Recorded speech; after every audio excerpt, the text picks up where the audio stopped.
Samedi 10 octobre, sur la scène de la salle Rouge-Anin à Souston, un chômeur de longue durée prenait en otage un PDG. Un huis clos sur la société de consommation qui pousse parfois à l'extrême. Au bout du rouleau, après plusieurs années de galère, Didier tente un coup d'éclat en kidnappant le leader mondial du papier toilette. Cette comédie dramatique met en relief le consumérisme actuel et interroge le citoyen. Moi, j'étais assez passionné par le papier toilette. Oui. Voilà. Parce qu'il a des passions un petit peu inattendues. Non, parce que Il y en a, c'est la philatélie, lui, c'est le papier toilette. Parce que je me suis rendu compte en fait que le papier toilette, c'était un symbole des dérives de notre société de consommation, qui est peut-être pas le plus évident, parce qu'on pense tout de suite à l'iPhone, aux voitures, etc. Mais en fait, si on cherche un peu, et c'est ce que j'ai fait, on se rend compte que le papier toilette étant un produit industriel, ça engendre des conséquences économiques, écologiques. C'est un véritable business. C'est un véritable fléau. Et c'est un véritable fléau. Et donc, c'est le point de départ de la réflexion du spectacle. Mais en fait, le spectacle ne parle pas de papier toilette. Il parle de notre monde de consommation qui part un peu à la dérive. Voilà. Et la toile de fond, c'est le papier toilette. Voilà. Il y a un patron du CAC 40, joué par Gérard, voilà.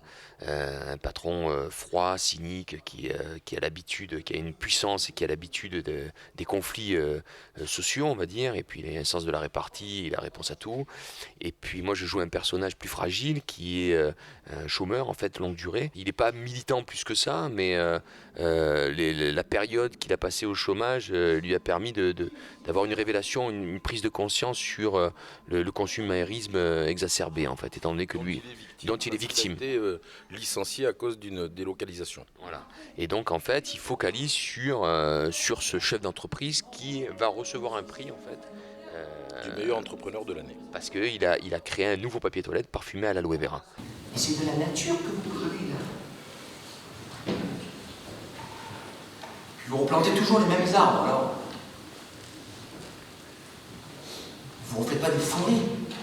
La difficulté qu'on a eue et qu'on a essayé d'éviter, je pense qu'on y est arrivé, c'est justement parce que quand on parle de papier toilette, on peut penser tout de suite que c'est quelque chose de très drôle et qu'on va faire pipi caca, en fait, voilà. Et pas du tout. En fait, tout ce qui est dit dans le spectacle, qui parle du papier toilette et de la consommation, de l'écologie, etc., tout est vrai. Tous les chiffres sont donnés, toutes les anecdotes sont véridiques, les conséquences du papier toilette sont dénoncées et tout est vrai. Et donc on est vraiment sur le problème de fond, en fait. L'anecdote, c'est le papier toilette, le vecteur, mais en fait on parle vraiment des problèmes écologiques, de problèmes de la consommation, de la surconsommation dans notre monde actuel, quoi. Des conséquences réelles expliquées dans le spectacle, de quoi faire réfléchir les spectateurs. C'est vrai? Ah, je savais pas. Oh, j'ai pensé que ça pouvait être vrai, oui, à la fin, oui. Je trouve que c'était une bonne idée et que c'était original. Plutôt sympa, agréable, original, voilà. Je pensais que ça allait être sur la croissance et des choses comme ça, mais je ne m'attendais pas du tout à l'écologie, quoi, en fait.